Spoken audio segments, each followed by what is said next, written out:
साथ दिया था और उसी की बदौलत ये लिस्ट आई थी। तो हम लोग बेसिकली अब थकने वाले नहीं हैं, हम लोग लड़ेंगे इस मुद्दे को। जब तक ये सॉल्व नहीं होता तब तक लड़ाई पूरी गंभीरता से हम लोग इस लड़ाई को लड़ते रहेंगे। ये पिछड़े दलितों के हक अधिकार की बात है। ये पिछड़े दलितों के आने वाले समय अगर हम लोग आज शांत हो जाएंगे तो हमारी पीढ़ियां बर्बाद हो जाएंगी, हमारी पीढ़ी के लोग बर्बाद हो जाएंगे। कभी भी कोई रिजर्वेशन फिल नहीं पा पाएगा किसी भी भर्ती में। ये तो बेसिक है, इस तमाम भर्तियों में ऐसा नज़ीर बन जाएगा। तो हमारी मजबूरी है कि आज अपनी नौकरी के लिए लड़ रहे हैं, उससे ज़्यादा हम अपने आने वाले भविष्य के लिए लड़ रहे हैं। अच्छा, देखा गया कि सूत्र का मुद्दा बहुत उछल रहा है। सूत्र को लेकर के तमाम राजनीति हुई। यूपी में विपक्ष में अभी अखिलेश जी हैं, उन्होंने कहा कि जो सरकार है वो सूत्रों के ढाल पर बनी हुई है, सूत्र अगर उनके पीछे से हट जाएं सरकार गिर जाएगी। आप लोग भी वहाँ कह रहे थे कि शूद्र होना हमारा गुनाह है, हम शूद्र हैं, पिछड़े हैं, इसलिए सरकार हमारी सुन नहीं रही है। फिर वही सवाल आता है कि शूद्रों को या पिछड़ों को भाजपा सरकार ने सम्मान कहाँ नहीं दिया है। देश के मोदी, प्रधानमंत्री मोदी का जन्म पिछड़े हैं, डिप्टी सीएम केशव मौर्य पिछड़े हैं, संदीप सिंह शिक्षा मंत्री पिछड़े हैं, फिर भी आपकी बात नहीं सुनी जा रही है। देखिए, वो लोग मान रहे हैं कि शूद्र हैं लेकिन मुखौटे हैं, शूद्रों के मुखौटे हैं। असली शूद्र तो हम वोटर्स हैं, असली शूद्र हम वोटर्स हैं जो हम लोग ज़मीन पे संघर्ष कर रहे हैं। हमारे भाई, हमारे बच्चे, हमारे माँ बाप जो संघर्ष कर रहे हैं, उस संघर्ष को वो एसी में बैठ के नहीं जानेंगे। वो बाकायदे एसी में बैठ के मलाई काट रहे हैं, उन्हें कैसे शूद्रों का दर्द पता चलेगा। और बेसिकली वो लोग शूद्र कभी थे या फिर शूद्र वो तब होते हैं जब चुनाव आता है। अभी आप देखेंगे वो सब शूद्र होने वाले हैं, निकाय चुनाव आने वाला है ना, तो वो सब शूद्र हो जाएंगे और हम लोग आजीवन शूद्र बनाए जाते हैं। हमें प्रशासन धुतकारता है, हमें घर गांव में लोग धुतकारते हैं कि नहीं तुम लोग शूद्र हो इसलिए तुम लोग को नौकरी नहीं हो। सही बात है भाई, पूरे बैकवर्ड दलित की सीट है, इस वजह से इस पर सरकार भी अनदेखा कर रही है, अधिकारी भी अनदेखा कर रहे हैं, क्योंकि अधिकारी वर्ग उनका है, सारे सिस्टम में बैठे लोग हैं, माननीय हाईकोर्ट में सभी लोग उनके हैं। तो कैसे हमको न्याय मिलेगा बताइए। कि उसी हाईकोर्ट ने जनरल वर्ग के लिए कहा कि कोई नीति बना लीजिए इनके लिए, जो गलत है उनको निकाला ना जाए। और हम लोग 2 साल से सड़कों पे हैं, हमारे लिए तो कोई नीति नहीं बनाई।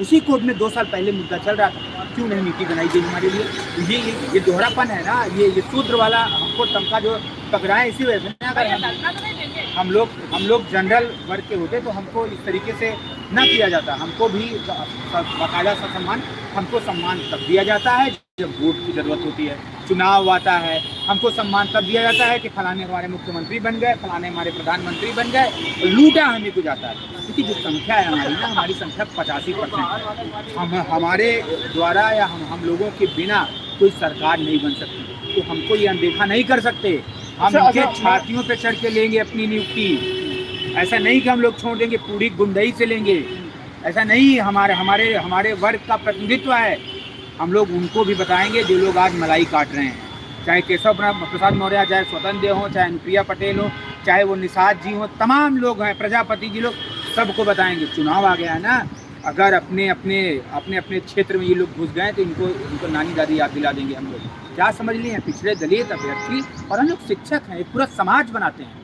शिक्षक क्या होता है, शिक्षक पूरा भविष्य बनाता है। शिक्षकों को आप कर रहे हैं, शिक्षक क्या होता है, शिक्षक जब मुख्यमंत्री बने थे आदरणीय मुलायम सिंह यादव, हम लोगों को इतना आसान ना छोड़ें, जितना परेशान करें उतना हम लोग तपेंगे तो मजबूत होंगे। अच्छा, आपने अभी 85% की बात कही है, मुझे जातीय जनगणना याद आ गया है। मांग हो रही कि गिनती हो जानी चाहिए, गिनती होगी, क्योंकि बाबू जगदेव प्रसाद भी कहते थे कि 100 में 90 शोषित है, शोषितों ने ललकारा है, और धन धरती और राजपाट में 90 भाग हमारा है। तो बिहार में गिनती हो रही है, यूपी में गिनती कब होगी, क्या लगता है? कुछ अगर गिनती हो जाएगी। बाबू जगदेव के ही वंशज यहाँ केशव प्रसाद मौर्य जी जैसे लोग हैं जो इसको नहीं कराना चाहते, लेकिन मैं ये गलत सोच रहा है हम लोग का। उनका भी अंदर से कीड़ा वही भरा है, वो भी चाहते हैं लेकिन ऊपर बैठे हैं। एक बार बोला था उन्होंने, हाँ, ऊपर महाराज जी बैठे हैं, उनका सिस्टम गड़बड़ा जाएगा, तब यहाँ ना ये मौर्य जी जाके वहाँ मुख्यमंत्री बनने लायक हो जाएंगे। तो इस वजह से अब ये सोच रहे हैं कि अगर तुम बोले तो मुख्यमंत्री बन जाओगे, जब बोलो मत।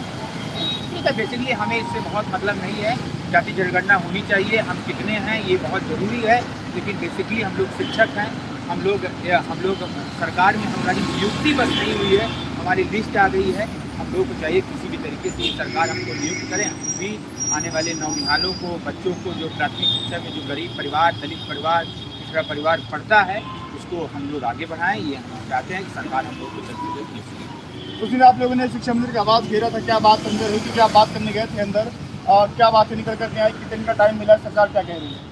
हम लोग की साफ़ सुथरी मांग थी कि हम लोग के लिए सरकार डबल बेंच जाए।